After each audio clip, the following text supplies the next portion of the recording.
Hello, it is Sarge, and I have brought to y'all The my cousin's husband. The cousin's husband, yeah. That's his official title. This is Martyn. I would say Martin, but apparently that's not proper. So, Well, that's one of the differences.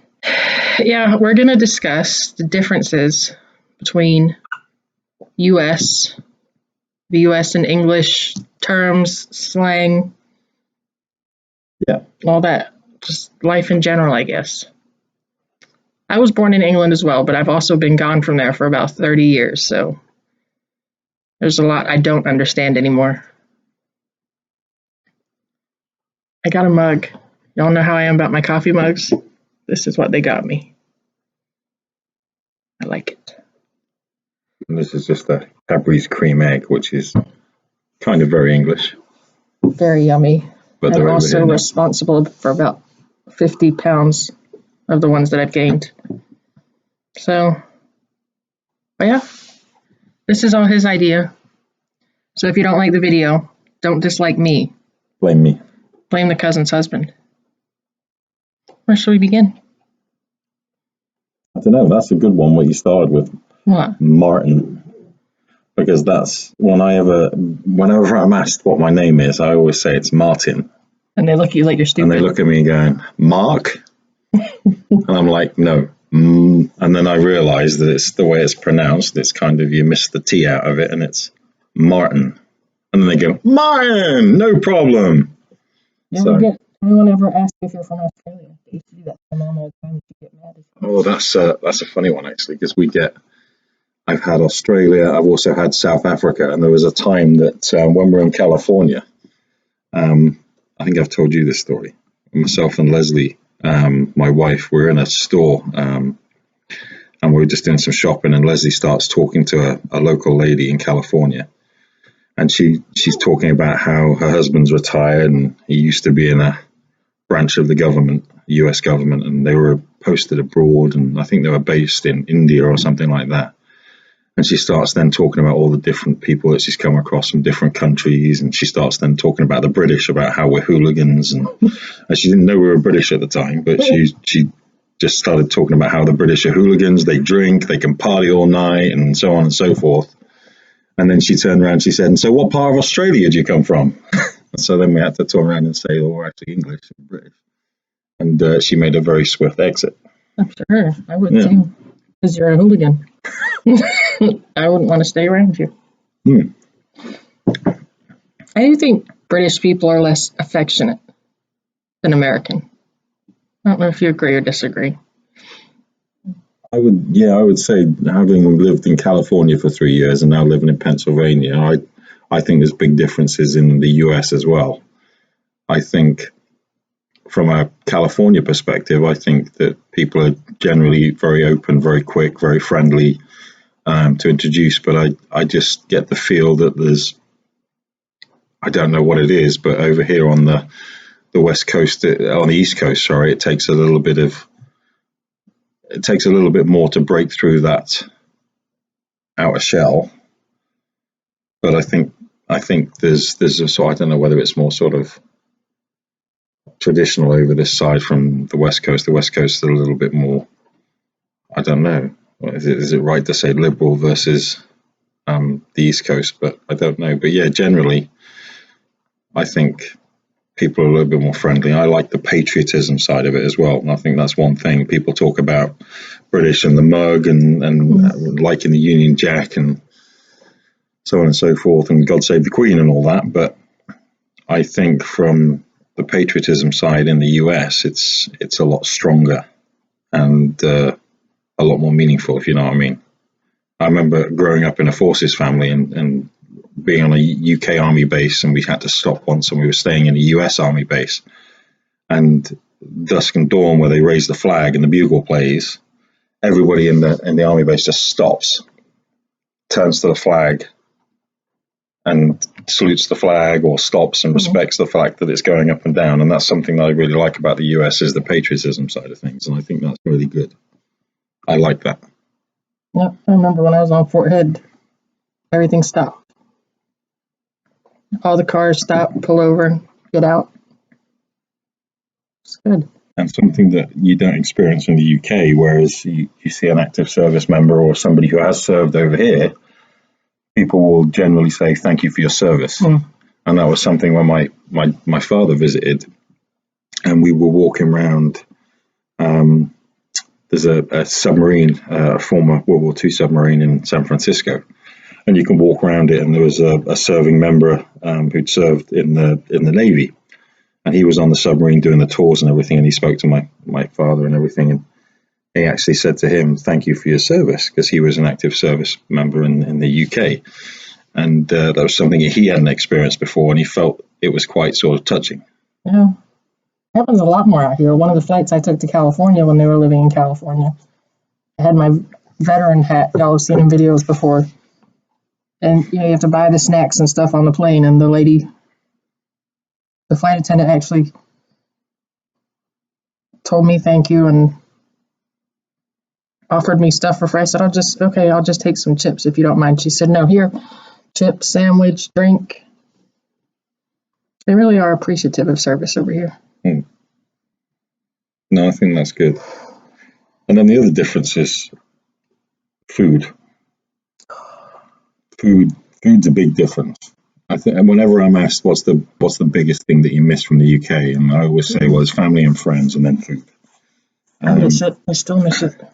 And I was recently back on a trip to the UK, and I think I went to the fish and chip shop every night, not for fish and chips, but for sausage and batter and chips, and proper English banger sausage, coated in batter, deep fried, with chips or fries.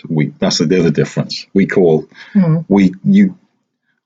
fries chips, and chips in the UK are crisps. Yeah. So, but the food's the big difference. It is. You'd get things like scampi chips and peas, and scampi over there is not the scampi you get over here. It's breadcrumbed. I make myself sick. I haven't been back to England since the 90s. I'd make myself absolutely sick if I went back now just eating all the food. And pasties. You don't see pasties. Pasty, like a Cornish pasty. It's like a pastry with a meat and potato filling, or cheese and potato filling, and you wrap it all in this pastry. It's baked, and it's great. Sausage rolls. I have some of those in my freezer at home. I haven't made them yet. They came from the English shop. Again, sausage meat, English sausage meat, wrapped in a pastry, baked, and it's great. It's very delicious. I actually made some for the folks that I used to work with in California. I used to make them and take them in when we used to do cultural days, and I used to take in English sausage rolls that we used to make, and they all went down well. And now that I've moved from there, they're kind of missing them. Yeah. And then just language. Yeah, there's so many different language and like slang and stuff. Y'all know at the end of every one of my videos, I say peace. But in England, I'd be offending people. Yeah. So I think it was the first week that I'd ever come to the US, and the family weren't over with me. And I'm sat at a red light waiting to turn right. I've got a stream of people behind me honking the horn. Move, turn the corner. I'm like, red light, red light. Well, I sat there until it went green, made a few enemies. Yeah. And then I got to the office, and they told me that, oh yeah, you can turn right on the red. So that was my bad for not understanding that before I came. But my first experience of driving in the US was get off the plane, jump on the freeway in California, in the Bay Area, which was a nightmare. Yeah. Made it to the office in one piece. And then somebody educated me to say, yeah, you can turn right on a red. So then I never made that mistake again. And then I let somebody out at a junction. That's something in California you don't really see a lot. You don't see a lot of people giving and allowing people. It seems that when people in California get into cars, they turn into different people. That's just my opinion, and I'm not saying it's different. I'm just saying it's different. And I think the level of aggression from doing 20 miles in 2 hours and things like that kind of heightens everybody's frustration. But I let somebody out once, and I let them out, and they went like that to me, and I'm like, oh my god, I let them out, and you're disrespectful and grateful, all of this, and again, I got to the office and I said, and then they could see I was wound up, and they're saying, well, what happened? I said, I let somebody out, and a grateful person went like that to me. And they went, oh, they said sort of peace, thank you, or whatever. And I'm like, really? Because in the UK, that's as bad as the bird. So, so just those little differences. And then I remember the first week after those driving incidents, I was in the office and we were doing some tidy up. I had to go in there and turn the place around and tidy it all up. And we were just doing some simple stuff like cleaning up the rooms and the offices and the warehouse, and we got a load of rubbish together, and I'm chipping in as well. I'm saying, right, okay, get this rubbish, get this over here, get this all together, and go and throw it in the skip. And everybody's sort of looking at me going, I said, you all okay with that? You know what to do? No idea. And I said, are you sure? And they went, I said, what bit are you not clear on? And they were saying, well, we kind of get the rubbish bit, but what's a skip? So I said, it's a big metal thing you put the rubbish in. And they said, oh, a dumpster. So there's those differences that you kind of learn how to, being a foreign person, a UK person in the US. I've changed my language and adopted my language to suit, which is what everybody should do at the end of the day. You adopt the behaviors and the culture and the differences, and that was one of the reasons we came to the US, was because it was a great opportunity. Even myself and Leslie, when we first met on the first day that we ever met, we sat and talked for hours, and it was an ambition for both of us to come to the US. So we both are of the mindset, if you come to a different country, we adopt their cultures and their behaviors and so on and so forth. So, and that was when I was in the apart from going to the fish and chip shop every night, when I was in the office, all the people in the office were saying, you sound American, not from an accent perspective, but from a language perspective, because I was saying, oh, where's the restroom? Like in the in the UK, you say go to the restroom, and they're going, you're going in there for a rest? What are you going? It's the toilet or the loo, or if you're a little bit more cultural, then it's the bog. I'm going to the bog. I'm going to the loo. I'm going to the toilet. But restroom is something that I've now adopted in saying, if you got a restroom, and a waste paper basket, and so on and so forth. So those are the differences. And they said, you sound American. It's different. I've also, I guess, that the whole putting X's and O's after you finish something, when you talk to someone and you put X. Kiss, hug, kiss, hug, kiss, hug. I don't think I have American friends to do it, but for the most part, it seems they're not understanding what that means at the end. Really? I thought that was like a universal thing. I've had a few people comment to me they didn't understand why someone was putting a bunch of X's at the end. There's so many differences. Everything's bigger. Like what? For the most part. I know you get all different sorts of cars and things like that nowadays, but when we were in the UK, Leslie had something that it was a tiny little car. It was a Skoda Fabia. And it's a tiny little car. And it's really small. It's got like a little 1.4 litre engine in it and things like that. And Leslie really loved that car. And we only just got it before I found out that we were moving to the US. So she had this little car and she was happy with it. It was her little car. And then we moved to the US and we ended up getting her an older 2002 Suburban, Chevy Suburban. It was massive. It was like the big, you'd never see one on the English roads because it's just, they wouldn't fit down it. And it had a 5.3 litre petrol engine in it. Well, that's the other thing, petrol. So gas, and in the UK, everything's diesel. So it's like diesel's very popular in the UK, and smaller engines and everything like that. And then Leslie goes to this big behemoth 5.3 litre V8 Suburban, and she absolutely loved it. So she went from something really tiny to something so big, and I don't think she could ever go back to that now. And then when I go back to the UK, driving on the roads and everything's smaller, I find myself back on the other side of the road, and because the lanes are not as wide, I'm veering off into the into the curb. That's the other thing. When you come over here, you have to do a written test, and we were doing the free online test that you can get for the California DMV, and I was passing it every time. And Leslie's going, I keep failing. And we were looking at why she was failing, and she was saying that she's not supposed to drive on the pavement because the pavement is the road surface over here, whereas the pavement in the UK is the sidewalk. So Leslie's saying that Leslie's going, well, where am I supposed to drive? If I'm not supposed to drive on the road, or we can't drive on the pavement, that's where the people are walking. I'm like, no. That's another difference as well. That's funny. So yeah. But everything's bigger. The houses are bigger as well. Like we were living in a 700 square foot semi-detached home, 3-bedroom semi-detached home with one bathroom. That's quite common in the UK still. One bathroom that has the bath, shower over the bath, the toilet, sink in there. Some of the newer builds now have got downstairs toilets and everything like that. But Did you realize you just said American English and English in that sentence? What? You said the bath. The bath. But then you say the bathroom. The bathroom. Yeah. Starting to convert. Yeah.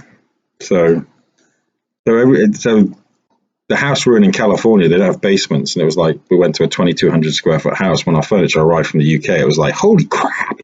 Didn't even fill up a room, did you? We didn't even fill up a room, or we were living in something smaller than the garage and the garage. And that's another thing. Backyard, we call it a back garden. Yeah. Whenever I said to anybody, oh, I'm going to do some work in the back garden, they said, oh, I've got a little vegetable garden, a little flower garden. No, I mean the big thing that we've got behind the house, the grass, and I've got to mow the grass, and that's the yard. Yeah. So there's another difference as well. But so everything's bigger. Like now we've gone from a 2,200 square foot house to a 3,200 square foot house, and we've got 4 toilets in it. And we've gone from one. We were living with a family of 5 in the house with 1 toilet, and now we've got 4. So everything's just bigger. Everything's more convenient as well. That's the other thing. Convenience. The Americans, I love them for it because everything's geared up for convenience and ease. Like if you were lucky enough to have a garage in the UK, then you had to get out, unlock the key, open it, and pull it open. Oh, yeah, None of these automatic garage door openers, and they're in the car as well. You look up into your sun visor, and there's a button up there that you can program to open the garage. So that's really good. Having a utility room. If you've got a utility room in the UK, you're in a bit of a posher house, and you've got something separate. Really? Because otherwise, your washing machine and your dryer, and that's the other thing. You don't really have dryers. You have washing lines in the UK. Yeah. So if you've got a dryer, then you're doing well. If you've got a dryer, and they're typically in the kitchen. And I think that's something when I talk to Americans, that they go, it's in the kitchen? How dirty is that? Yeah, You're like cooking your food, you're washing your vegetables, prep and everything like that. And your washing machine's in the kitchen? Yeah, typically it's like you've got your dishwasher, your sink, and then the washing machine's there, so you plumb it all in together. But that's England, because everything's maybe a bit smaller. I don't know that I'd know how to survive if I went back now. I'd be so thrown off by everything. Well, after just over 3 years, I don't think we could. So everything is bigger, everything's a bit more convenient, and going back to the behaviours and the patriotism thing, and I know everywhere's different, and maybe we've just been fortunate to live in some nice areas, but for the most part, I think kids' family values are more instilled and more traditional, and rightly so where they should be in the US. On my trip back to the UK, and this is not a disrespect to the UK because I'm from there, and it will always be my home and place of birth and so on and so forth. But I was in an airport. I was in Boston Airport, and I was waiting to get a connecting flight to go back to the UK. And there's a group of school kids, obviously on a school trip on a visit, and they're in the airport. And as soon as I got to the gate where they were on the same flight as me, soon as I got to the gate, I instantly knew that they were English kids because I'm walking along and there's a group of them being cocky. And I think that's the thing. I think over here, I don't see kids hanging around in the corners being disrespectful to adults. There's still a lot of respect from where I am and where we've been anyway, for the most part. Maybe in nice areas. Maybe you disagree with it, but I'm walking along and I go, "All right, mister. All right, Yankee, where you from?" And I'm like walking along in the airport and I just turned around and I said, "I'm English." And they're like, "Oh." I was like, "Oh." And then they literally took over the gate. Everybody sort of hanging around the outskirts of these kids that are being unruly, mouthy, gobbing off. That's an English term. Gobbing off. That's the English term. So everybody was trying to avoid them, and I could hear people going up to the gate. And these were people from Germany, from France, wherever they were flying. And they're going, "Am I sat near them?" And they were like, "Yeah, you're a couple of rows back." And it's like I could hear them talking, and they're like, "Can you move me?" And I'm like, "No, it's a full flight." But and we didn't necessarily live in a great area in the UK. We lived in an average area in the UK, and I remember there's people walking along the street throwing beer cans in our front yards and things like that. And then you ask them to pick it up and say, "Can you just throw it in the bin and in the trash?" And they're like, they give you some mouth for doing it, and they may pick it up, and then you go off out and you come back and there's like 3 more in there because they've just gone back and thrown that in, plus the rest, because I think there's lacking that sort of respect in certain areas. And again, I think it's you get the good and bad wherever you live. Yeah, I think that's kind of everywhere. Cause Yeah. There's some little assholes here too.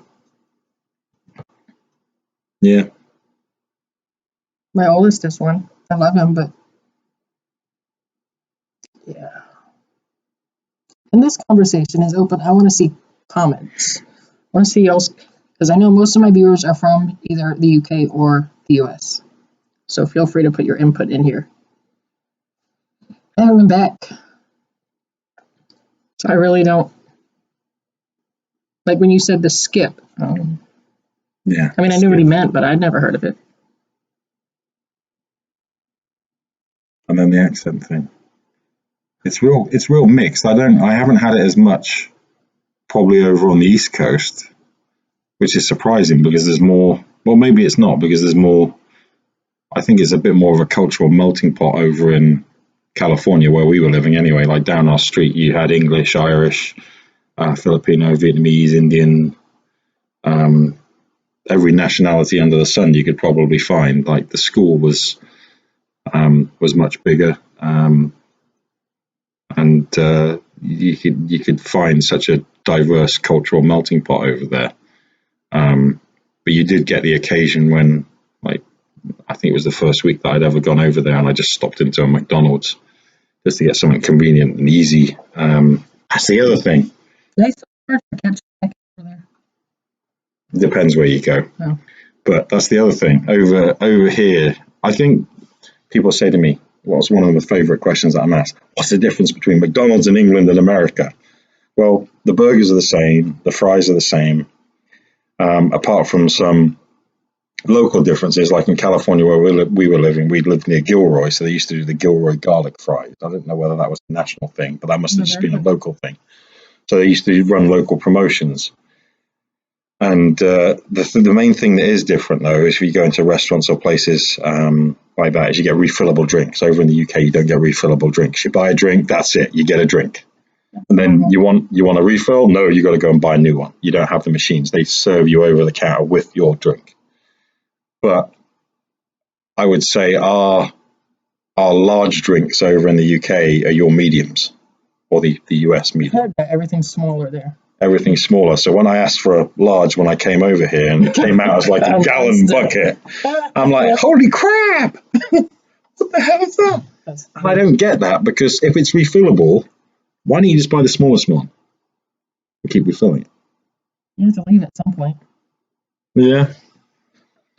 And I think that's the other thing as well with the British etiquette, and the British are a little bit too, I don't know, polite. We're always told we're too polite, is that we feel bad about going and getting a refill.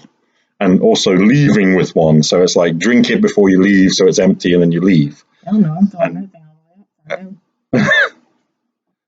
But get back to my original point, though, is the first week I was over here and the accent thing. I went into this McDonald's and the girl behind the counter was like, "Oh my God, you could stay here and talk all day if you want."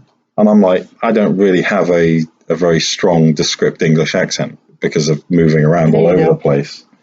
Yeah, but it's not like up north. It's like, "Hey up, lad, how you doing?" Or from Geordie land, as we say, like where Cheryl goes from. It's like, "Why, I like man, how you doing? Why, aye." That's where some of my family's from. And then you go down south and go to certain parts of like Buckinghamshire and everything like that. It's more the southern well-to-do, and it's like, "Oh, hello. One is not impressed with how you are behaving today." So, so I don't know. Mine, I go up north and I get told I'm a southerner, or I go down south, I get told I sound like a northerner. So it's kind of a nondescript specific accent. I don't understand how I had friends when I was in high school in New Jersey wouldn't come over to my house. They refused to come over to my house, and I didn't understand why. And finally, someone told me they didn't want to come over because they felt bad. They didn't understand what my mom was saying when she talked. They had no idea what she. And to me, I'm like, it's English. Like, it's literally English. I don't understand what you're not understanding. That we can't understand what she's saying.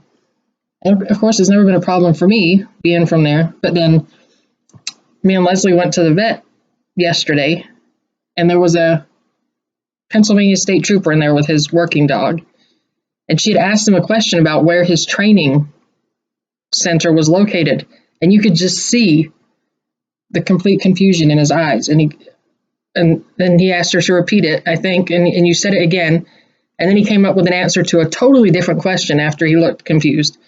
And he ended up putting where his training center was in another part, but it was like he couldn't figure it out. And I don't understand it because I grew up around it, I guess. Yeah, you grew up around it, but we find the same thing is people say they're able to understand more clearly what I'm saying, as opposed to when Leslie or your mum would have talked, where it was more from Bath or Somerset, and it's like, "Oh, I'm from Somerset. I'm going to drive my tractor down the field and make some hay." And the accent's a little bit more country bumpkin, as we call it, country bumpkin. And my wife's in the background shaking her head, going, it's not. But it is, and I think that's the difference. Is I've got friends that are from, I've got colleagues that are from sort of up north, and whenever they come over, I get a US colleague going, "What did he say? What did she say? Or I didn't follow any of that. Can you tell me?" So I find myself being sort of the translator, and I'm like, and I'm the same as you. It's English, it's English, but it's just those subtle dialect differences that people find it difficult to cope with. And so I haven't had a lot of the. We've had a couple of times where we've been in stores over here, whereas we call them shops. We just call them shops. We're going to the shops. Everything's the shops, and you go into the stores here. Yeah. So we've been to a couple of stores where we've had a few people go, "Oh my God, we love your accent." Well, you saw the comment I got. I don't remember who it was from on one of these videos saying if I had an accent like you guys do, I'd have 10,000 subscribers by now. There's something about the British accent everybody likes. And then I either get, "Can you do James Bond?" Or I get, "You sound like Harry Potter," or "You're from Harry Potter." And it's like, I don't know, maybe that's just because that's the biggest craze nowadays, but I keep wobbling the table, sorry. Yeah, you do. You have for the entire video. It was him, not me. But yeah, the James Bond thing. "Hello, my name's Bond, James Bond. 007, license to kill. Hello, Miss Moneypenny. I'd like to undo that bow and get to know you." That's the Sean Connery James Bond, who's a little bit Scottish. So. Sounded inappropriate as well. And they'll be gone. So one of the things that Sarge keeps getting told was that when she's around British folks, she starts to sound English. Can you put on an English accent? I can't. You can't just make up a British accent. It doesn't happen. I can put on an American accent. The only problem is that anybody from the UK, if you ever ask them to do an American accent, sounds like they're from Texas or from the South. So if I put on an American accent, well, howdy there, partner. How you doing? No. I will go down to the watering hole today, and I'm going to feed the horses and water the horses. And well, howdy there. And that's all we can do. That's kind of the unless you're a trained actor. So can you put on an English accent? I can't. You just can't make that up. Like yours is absolutely horrible, terrible, and yeah. And I don't want to do that to British people. So you got to finish trying. You've got to try. I can't, but I have been told that it comes out when I'm around them. My wife enjoys that. So try and put it on saying, one would like a biscuit with one's cup of tea. So try and say that. No. Oh. My cousin over there, how now, brown cow. These people expect a lot out of me. One would, no, I said I can't even do it. But when you started, then I've started, so now I'll finish. I can't do it. It comes out American. One would like a biscuit with one's tea. It's the what's it called? I don't know. It's not the actual accent. I don't think it's. One does not comprehend what one is thinking. It's the up and down in the tone. What do you call that? Like instead of saying T, you say T. Like it goes up and down. The enunciation. Maybe that's it. I have noticed it myself a couple times in things I've said, and I just hope nobody else notices and that I don't do it when I talk to Mrs. Sarge. She thinks it's cute, but it's not. But that's going to be it for this video. Hopefully y'all enjoyed the conversation. Probably more so from him because he's got the accent and I don't, so. Thank you, Missy. So cheerio. Cousin's not over there. Here, off. Good day in the wolf. What did they say pip pip for? Pip pip? What was that? Hooray. Oh, that's boring. Maybe that'll be my new ending. Cheerio.